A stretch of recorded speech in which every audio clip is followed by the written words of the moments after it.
నమస్కారం అండి. ఈరోజు మనం అసలైన తీర్పు అనే కథను విందామా? వ్రాసిన వారు కొత్తపల్లి రవికుమార్ గారు.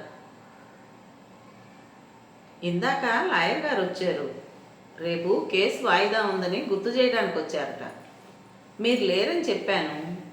వీలుంటే ఒక్కసారి ఫోన్ చేయించమని చెప్పారు అని చెప్పింది రాజేశ్వరి అప్పుడే వచ్చిన సుందర్రావుతో. వెంటనే సుందర్రావు లాయర్కి ఫోన్ చేసి వివరాలు కనుక్కున్నాడు.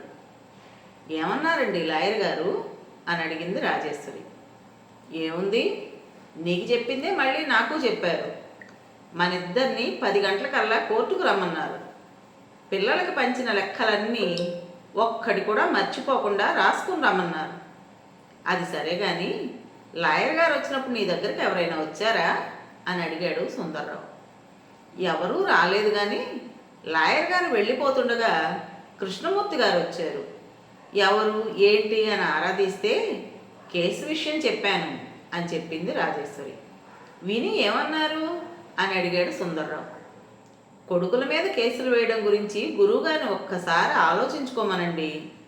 ఇప్పటికే మిమ్మల్ని వృద్ధాశ్రమానికి చేర్చారు. వాళ్ళు ఎంతకైనా తెగిస్తారు, జాగ్రత్త అని చెప్పారని చెప్పింది రాజేశ్వరి. ఇది విన్న సుందర్రావు ఆలోచనలో పడ్డాడు. సుందర్రావు స్కూల్ టీచర్గా చేసి రిటైర్ అయ్యాడు. తన జాగ్రత్తతో, తెలివితో తన జీతంలో కొంచెం కొంచెం కూడబెట్టి రిటైర్మెంట్ టైంకి ఏ స్కూల్ టీచరు సంపాదించినంత సంపాదించాడు. అనవసరమైన ఖర్చులకు ఏ రోజూ వెళ్ళలేదు. 2 కొడుకుల్ని బాగా చదివించి మంచి ప్రయోజకుల్ని చేశాడు. మంచి స్టేటస్ ఉన్న సంబంధాలు చూసి పెళ్ళిళ్ళు చేశాడు. ఎప్పుడో పోయిన తర్వాత తన ఆస్తి కొడుకులకు అందటం కన్నా ఇప్పుడే అవసరమైనప్పుడే ఆస్తి పంచివ్వడం మంచిదని ఆలోచించి ఆస్తి మొత్తం కొడుకులకు పంచేశాడు. ఆస్తి పంచిన తర్వాత తను ఎంత పొరపాటు చేశాడో తెలిసొచ్చింది సుందర్రావుకి. ఆస్తి పంపకాలైన తర్వాత కొడుకుల అసలు రంగు బయటపడింది. తల్లిదండ్రులను తమ వద్ద ఉంచుకోవడానికి కొడుకులు వంతులు వేసుకోవడం సుందర్రావుకు రుచించలేదు. అందుకే అవస్థలు పడుతూ కొడుకుల దగ్గర ఉండే కన్నా వచ్చే పెన్షన్తో ఏదో ఒక వృద్ధాశ్రమంలో ఉందామని రాజేశ్వరికి నచ్చజెప్పి ఇదిగో కృష్ణమూర్తి నడిపే వృద్ధాశ్రమంలో ఉంటున్నారు. వాళ్ళు వృద్ధాశ్రమంలో ఉంటున్నారు అనడం కన్నా పిల్లల చేత ఉంచబడ్డారు అనడం సమంజసమేమో. సమయానుకూలంగా టిఫిన్లు, భోజనాలు అందుతున్నాయి. కొడుకులు కూతుళ్ల చేతుల్లో మోసపోయిన తోటి వృద్ధులతో కబుర్లు చెప్పుకుంటూ కాలక్షేపం చేస్తున్నారు.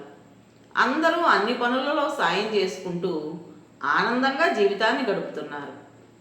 ఆ ఆనందం వెనుక వాళ్ళు పైకి చెప్పుకోలేని మానసిక క్షోభ, తమ రక్తం పంచుకుని పుట్టిన నరరూప రాక్షసుల కరడుకట్టిన మానవతారహిత హృదయాలు ఉన్నాయి.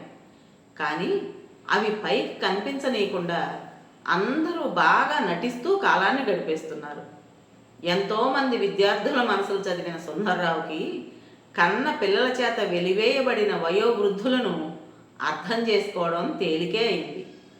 అందరూ తనలాగే పిల్లల చేతిలో ఓడిపోయారని తెలిసి రక్తం ఉడికిపోయింది. కానీ ఆ ఓటమి తాము ఏ ఆట ఆడకుండానే ఫలించిందని గట్టిగా నమ్మిన సుందర్రావు తన కోసం కాకపోయినా మిగతా అందరి కోసమైనా కసిదీర కన్నపిల్లల మీద నెగ్గాలనుకున్నాడు.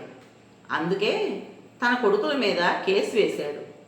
కని పెంచి వృద్ధిలోకి తీసుకొచ్చి తమకున్నదంతా వారికే ఊడ్చిపెట్టి తీరా వాళ్ళు మమ్మల్ని చూడవలసిన సమయం వచ్చినప్పుడు కాలితో తన్ని పొమ్మనడం ఎంతవరకు సబబు అని.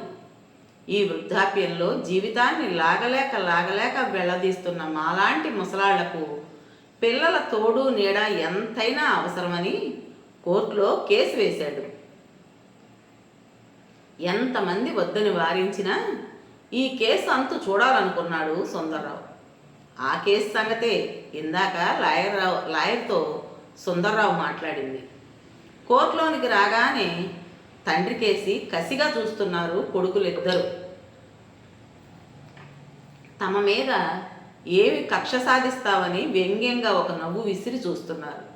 అవేమీ తనకు పట్టనట్టు కూర్చున్నాడు సుందర్రావు. జడ్జి రాగానే కేసు వాదన ప్రారంభించమన్నాడు. సుందర్రావు కొడుకుల వైపు వాదించే లాయర్ కిషోర్ లేచాడు. యువర్ ఆనర్, కన్న పిల్లలను పెంచాల్సిన బాధ్యత తల్లిదండ్రులకు ఖచ్చితంగా ఉంది. అలాగే సంపాదించిన సంపాదన కొడుకులకు ఇవ్వాల్సిన బాధ్యత కూడా తల్లిదండ్రులకు ఉంది. ఎప్పుడో వయసు అయిపోయిన తర్వాత ఆ ఆస్తి పిల్లలకి ఇచ్చినా ఉపయోగానికి రాదు. అవసరం ఉన్నప్పుడు ఇస్తేనే కదా పిల్లలకి ఏదో రకంగా ఉపయోగపడుతుంది. ఇప్పుడున్న పరిస్థితుల రీత్యా, చేసే ఉద్యోగాల రీత్యా ఈ రోజుల్లో తమ సంసారాన్ని లాగడమే కష్టమవుతోంది. ఈ పరిస్థితుల్లో ఇంట్లో తల్లిదండ్రులను ఉంచుకుని ఎలా సుఖంగా చూడగలరు? అందుకే నా క్లయింట్లు తమ తల్లిదండ్రులను తమ వద్ద ఉంచుకుని కష్టపెట్టే కన్నా వాళ్ళని మంచి వృద్ధాశ్రమంలో ఉంచి సంతోషంగా చూడాలనుకున్నారు. దీనికి వాళ్ళేదో తప్పు చేసిన వారిలాగా నా క్లయింట్లను ముద్దాయిల్లా చూసి కేసు పెట్టి వేధిస్తున్నారు ఈ సుందర్రావు గారు. మా క్లయింట్లు ఉన్నతమైన ఉద్యోగాలు చేసుకుంటున్నారు. చీటికి మాటికి ఇలా కేసులతో కోర్టు గుమ్మం ఎక్కితే వాళ్ళ పరువుకి భంగం కలుగుతుంది యువర్ ఆనర్. అందుకే ఈ కేసును తగు విధంగా చర్చించి సరి అయిన తీర్పు ఇవ్వవలసిందిగా కోరుతున్నాను యువర్ ఆనర్ అని తన వాదన వినిపించాడు కిషోర్. జడ్జి ప్రతివాదన వినిపించమనగానే సుందర్రావు తరపు లాయరు విశ్వనాథం లేచాడు. యువర్ ఆనర్, చిన్నప్పటి నుంచి కని పెంచి ఉన్నత స్థాయికి తీసుకొచ్చిన కొడుకుల దగ్గర ఉండాలనుకోవడం తప్పు కాదు కదా. యువర్ ఆనర్, ఈ వయసుడిగిన వయసులో ఎవ్వరి ఆధారం లేకుండా ఎలా ఉండగలరు? ఉన్నదంతా ఊడ్చి కన్నపిల్లలకి ఇచ్చేసి ఈ ముసలాళ్ళు ఎలా జీవితాన్ని లాగగలరు యువర్ ఆనర్? వీళ్ళకి పెళ్ళయ్యేంత వరకు కంటికి రెప్పలా చూసుకుని పెళ్ళైన తర్వాత తమ దగ్గర ఉన్నది ఇచ్చేసిన ఈ తల్లిదండ్రులను ఇప్పుడు జాగ్రత్తగా చూడవలసిన బాధ్యత ఖచ్చితంగా కొడుకులుగా వీళ్ళకుంది. ఆ బాధ్యత మర్చిన కొడుకుల మీద నా క్లయింట్ కేసు వేశారు. దట్స్ ఆల్ యువర్ ఆనర్ అని వాదించాడు విశ్వనాథం. దీనికి మీ నుండి సమాధానం ఏమిటి అని కిషోర్ని జడ్జి అడగగానే కిషోర్ లేచాడు. యువర్ ఆనర్, ఇదంతా సుందర్రావు గారు నా క్లయింట్ల మీద చేస్తున్న అనవసరపు రాద్ధాంతం. ఒక్కసారి ఆస్తి వాళ్ళ పేరు మీద రాసిన తర్వాత మరలా తిరిగి తనకు ఎలా రాయమంటారు? ఇది ఆయన తెలివి ఉండగానే రాసిన వీలునామాయే కదా. మరలా తిరిగి రాసిమ్మని కోర్టు గుమ్మం ఎక్కారంటే వారి మానసిక స్థితి గురించి ఆలోచించాల్సిన అవసరం ఉంది యువర్ ఆనర్. మీరే దీని మీద సమగ్ర విచారణ జరిపి మా క్లయింట్లకు న్యాయం చేయవలసిందిగా కోరుకుంటున్నాను యువర్ ఆనర్ అని తన వాదన వినిపించాడు కిషోర్. దీనికి మీ సమాధానం ఏమిటి అని విశ్వనాథాన్ని అడిగాడు జడ్జి. విశ్వనాథం లేచే లోపల సుందర్రావు లేచాడు. నా మనోవేదనను నేను మాత్రమే చెప్పుకోగలను సార్. నా బాధను చెప్పుకునేందుకు నాకు ఒక్క అవకాశం ఇవ్వండి జడ్జి గారు అని అడిగాడు సుందర్రావు. మీరేమి చెప్పదలుచుకున్నా ఈ బోన్లోకి వచ్చి చెప్పండి అన్నాడు జడ్జి. సార్, నేను నా కొడుకులకి, అదే సార్ ఈ రాక్షసులకి నేను పంచిచ్చింది నాకు తరతరాలుగా వచ్చిన ఆస్తి కానే కాదు సార్. నేను ఒక్కొక్క పైసా కూడబెట్టిన ఆస్తి. ఇది నా ఒక్కడి రెక్కల కష్టార్జితం సార్. నా చెమట కంపుతో పోగుపడిన పచ్చ కాగితాల సంపద సార్. ఇందాక సదరు లాయర్ గారు నేను తెలివి ఉండగానే రాసిన వీలునామా అని అన్నారు. అవును సార్, నాకు తెలివి ఉండే ఈ మూర్ఖులకు నా ఆస్తినంతా రాసిచ్చాను సార్. కానీ నేను ఎంత తప్పు చేశానో ఆ తర్వాత తెలిసొచ్చింది.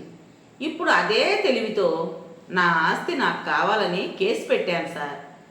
కాలు చెయ్యి మూలపడిన తర్వాత ప్రతి మనిషి చంటి పిల్లాడే అవుతాడు సార్. వీళ్ళు చిన్నప్పుడు నడిస్తే ఎక్కడ కందిపోతారో అని మేము కంటికి రెప్పలా చూడలేదా? ఇప్పుడు మమ్మల్ని చూడవలసిన టైం వచ్చినప్పుడు వీళ్ళు ఎందుకు చూడరు? మమ్మల్ని చూడాల్సిన సమయంలో సంపాదన, పని ఒత్తిడి, చాలని జీతాలని వంకలు చెప్పి వంతులుగా మమ్మల్ని అంగట్లో సరుకుల్లా పంచుకుంటున్నారే. వీళ్ళని పెంచి పెద్ద చేసి ఇంతటి ప్రయోజకులను చేయడానికి మేము ఎన్ని పూటల పస్తులున్నాం సార్. వీళ్ళిప్పుడు మమ్మల్ని భారమని అనాథల్లా వృద్ధాశ్రమంలో వదిలేశారే. అప్పుడు మేము కూడా పెంచలేక వీళ్ళని అనాథ శిశువుల్లా ఏ పెంట కుప్పల మీదో వదిలేసి ఉంటే వీళ్ళ పరిస్థితి ఏమై ఉండేది సార్? ఇది నా ఒక్కడే ఆవేదన కాదు సార్. నాలాగా కన్నపిల్లల చేతిలో ఘోరాతి ఘోరంగా ఓడిపోయిన ప్రతి తల్లి తండ్రి ఆవేదన సార్. తమను తాము స్వచ్ఛందంగా కన్నబిడ్డల దగ్గర తాకట్టు పెట్టుకుని జీవన్మృతుల్లా కాలాన్ని వెళ్లదీస్తున్న అభాగ్యుల ఆత్మఘోష సార్. వీళ్ళు కన్నవాళ్ల నుండి వచ్చిన ఆస్తికి వారసులమని అంటారు కదా సార్. మరి కని పెంచి అభివృద్ధిలోకి తీసుకొచ్చిన తల్లిదండ్రుల అవసాన దశలో వారి పూర్తి బాధ్యత కూడా కన్నబిడ్డలదే కదా సార్. కన్నబిడ్డలు ఈ దశలో చూడక ఇదిగో ఈ వయసులో ఇక్కడున్న ముసలివాళ్లను ఈ వృద్ధాశ్రమాలు అక్కును చేర్చుకుంటున్నాయి సార్. ఆ మాత్రం అనురాగం ఆప్యాయతలు వీళ్ళు చూపించలేకపోయారు సార్. అందుకే కావాలనే వీళ్ళకి తెలిసి రావాలని మళ్ళీ నా ఆస్తి నాకు రావాలని కేసు వేశాను సార్. మీరే దయచేసి ఈ కేసును క్షుణ్ణంగా పరిశీలించి మాకు న్యాయం చేయాలని కోరుకుంటున్నాను సార్ అని తన వాదన వినిపించాడు సుందర్రావు. కేసు పూర్వాపరాలు పరిశీలించిన తర్వాత తన స్వాధ్యతాన్ని ఎవరికైనా ఎప్పుడైనా రాసివ్వచ్చు. అలాగే కన్న తల్లిదండ్రులను చూడాల్సిన బాధ్యత కన్న పిల్లలకు ఖచ్చితంగా ఉంది. అలా చూడని మరుక్షణంలో తన ఆస్తిని తనకు అడిగే హక్కు మరలా కన్న తండ్రికి ఉందని ఈ కోర్టు భావిస్తోంది. న్యాయ చరిత్రలో ఇప్పటి వరకు ఎవరూ వేయని కేసు వేశారు సుందర్రావు గారు. ఆయన మనసు ఎంత రగలకపోతే కన్న కొడుకుల మీద కేసు పెడతారు. అందుకే కొడుకులు ఈ అవసాన దశలో తల్లిదండ్రులను చూడనప్పుడు తాము పంచిన ఆస్తిని నయా పైసలతో సహా తిరిగి పొందే హక్కు ఉంది. తక్షణమే సుందర్రావు దంపతులకు వారు పంచి ఇచ్చిన ఆస్తిని తిరిగి ఇవ్వమని వారి కొడుకులకు ఈ కోర్టు ద్వారా ఆర్డర్ వేస్తున్నాను అని సంచలన తీర్పును చెప్పారు జడ్జి. వృద్ధాశ్రమం నుండి వచ్చిన వృద్ధుల కరతాళ ధ్వనులతో కోర్టు మారుమోగిపోయింది. తాము చేసిన తప్పేమిటో తెలుసుకుని తల దించుకున్నారు కొడుకులిద్దరూ. తన కొడుకుల మీద కేసు నెగ్గినందుకు ఇది కోర్టు అని కూడా మర్చిపోయి గట్టిగా నవ్వాడు సుందర్రావు. ఆ నవ్వుకి అందరూ సుందర్రావుని ఆశ్చర్యంగా చూస్తుండిపోయారు. ఇది నేను కేవలం నా కొడుకుల మీద నెగ్గిన కేసు కాదు సార్. పచ్చ కాగితాలకు ఇచ్చిన విలువ పచ్చని జీవితాలకు ఇవ్వని కసాయి కొడుకుల మీద నెగ్గిన కేసు. కూడా తీసుకువెళ్ళలేని పైసల కోసం కన్న తల్లిదండ్రుల ఊసు కూడా ఎత్తని బిడ్డల మీద యుద్ధం లేకుండా నెగ్గిన కేసు. ఈ కేసు కళ్ళు మూసుకుని పోయి ఉన్న కన్న తల్లిదండ్రులను రోడ్డు మీద వదిలేసే అవకాశవాదుల కళ్ళు తెరిపించాలి. ఆకలేస్తే కన్నవాళ్లకు పట్టెడు అన్నం పెట్టని నర రూప రాక్షసులకి కనువిప్పు కావాలి. ఈ కేసులో నెగ్గి ఆ ఆస్తితో భోగభాగ్యాలు అనుభవిద్దామని ఈ కేసు వేయలేదు సార్. మీ చేతులతోనే ఆ ఆస్తి మొత్తం వృద్ధాశ్రమానికి చెందేటట్టు రాయండి. నాలాంటి వాళ్ళు ఇచ్చే ఇలాంటి సంపదతో వృద్ధాశ్రమాలు ఎదిగి ఎంతోమంది అనాథ వృద్ధులకు నీడనివ్వాలని కోరుకుంటున్నాను. నా ఈ కోరికను కాదనకుండా తక్షణమే తీర్చండి సార్ అని వినయంగా జడ్జిని కోరాడు సుందర్రావు. సుందర్రావు తీసుకున్న నిర్ణయానికి అక్కడున్న ప్రతి ఒక్కరూ చేతులెత్తి నమస్కరించారు, జడ్జితో సహా. విన్నారు కదండి. మరి ఈ కథ మీకు నచ్చిందా? నచ్చినట్టయితే లైక్ చేసి మరో నలుగురికి షేర్ చేయండి. అలాగే ఈ కథ పైన మీ విలువైన అభిప్రాయాన్ని కామెంట్ బాక్స్లో తప్పకుండా తెలియజేస్తారు కదా. మరి ఇంత మంచి కథను మనకు అందించిన రైటర్ గారికి మనందరి తరపున మనస్ఫూర్తిగా ధన్యవాదాలు తెలుపుకుంటూ, ఇటువంటి మంచి మంచి కథల కోసం కొత్త వాళ్ళు మన ఛానల్ని తప్పకుండా సబ్స్క్రైబ్ చేసుకోండి. రేపు మరో మంచి కథతో మీ ముందుకు వస్తాను. అప్పటి వరకు ఉంటానండి.